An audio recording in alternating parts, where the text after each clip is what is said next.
tournament. Let's check in with Madison. I listened in on the Dayton huddle, and Coach Horsman recognizes that Nebraska's amping up the service pressure, so he just reminded the team, keep the ball in front of you on serve receive.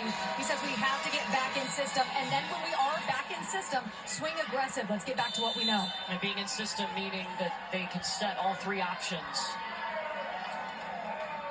It's a 3-0 run for Nebraska. ESPN 2. Wow. The accuracy, the location, the pace on that serve, really tough to pass for Dayton. Largest lead for the Cornhuskers.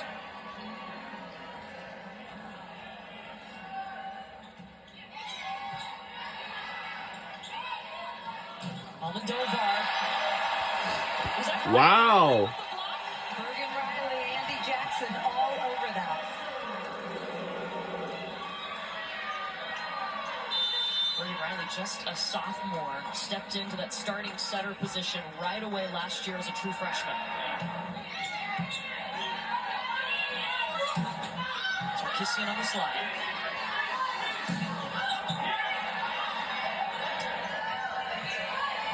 Free ball to the Flyers.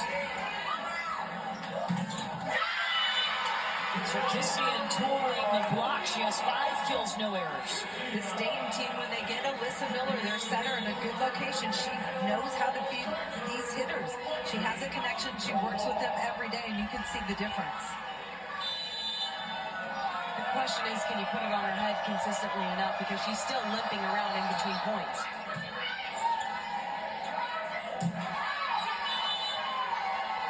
That's long, no touch.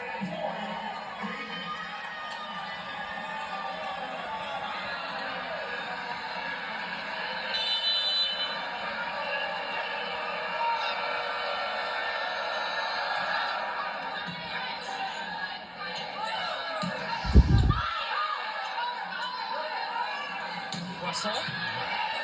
Dunk by Murray. Andy Jackson on the slide.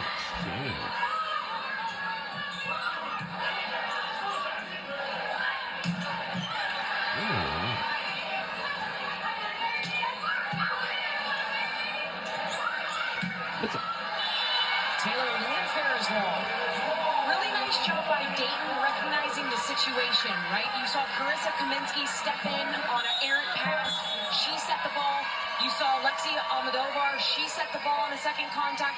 When the ball is not near or around Alyssa Miller, other people are stepping in to set and carry the load. Good heads-up situational volleyball there. Now let's look at the last point and Alyssa Miller's mobility. So you can hear it right there. She says help immediately, and that's when Kaminsky had stepped in to set. In this instance, you have Lexi Almodovar chase it down and set. So everybody's lending a helping hand right now because she's not as mobile as she normally would be without the injury.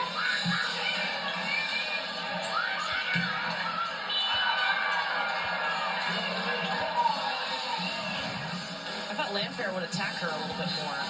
I think she should.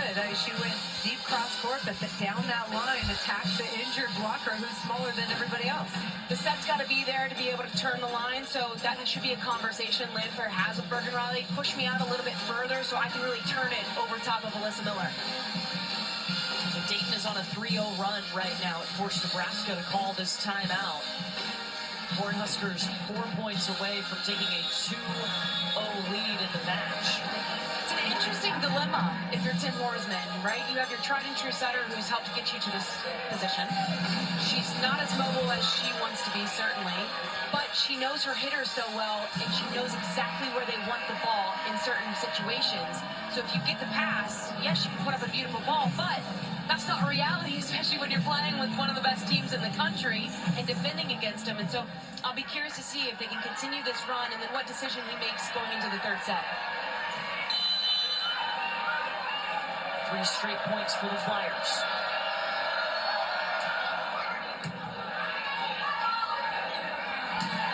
Taylor Landfair going through the block. She gets a piece of Sarkisian. That time Taylor Langford trying to turn it a little bit more down the line, and there's a seam with Melissa Miller, the smaller blocker for Dayton. So that ends the run, and now Nebraska can sub in Kennedy Orr, who's become that serving specialist over her time with the Cornhuskers.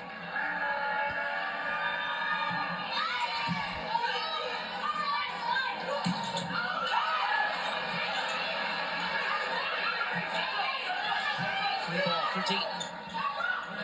Almodovar out of the back row. It's long and no touch. Or no, there was a touch. Oh. Point for Dayton. Wow, I did not see that. I didn't either. I thought she mishit it. John Cook did not move a muscle.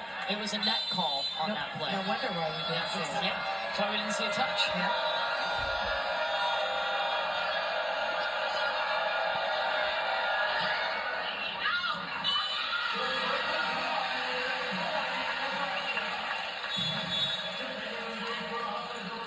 This was the play before Rebecca Alec got a little piece of it with her arm.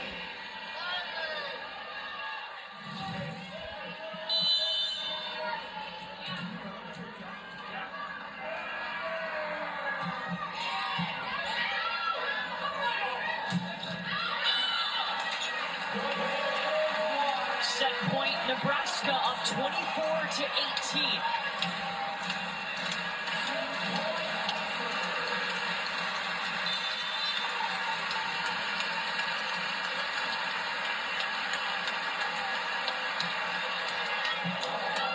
Shorter serve from Bergen Riley.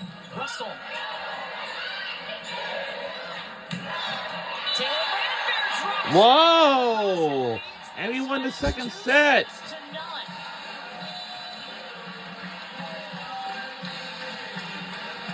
Dayton hung around, but Nebraska started to get more and more efficient towards the end of that second set. And that's the Yeah, it's band interesting over when you there. look at the set overall, they hit 0.56. I mean, that's nothing to write home about, but still, they get it done in commanding fashion, 25-18.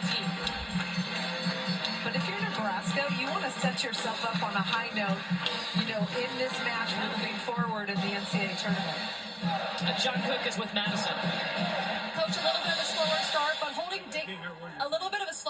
but holding Dayton overall to an 0.53 hitting efficiency. What adjustments do you want to see in this next set?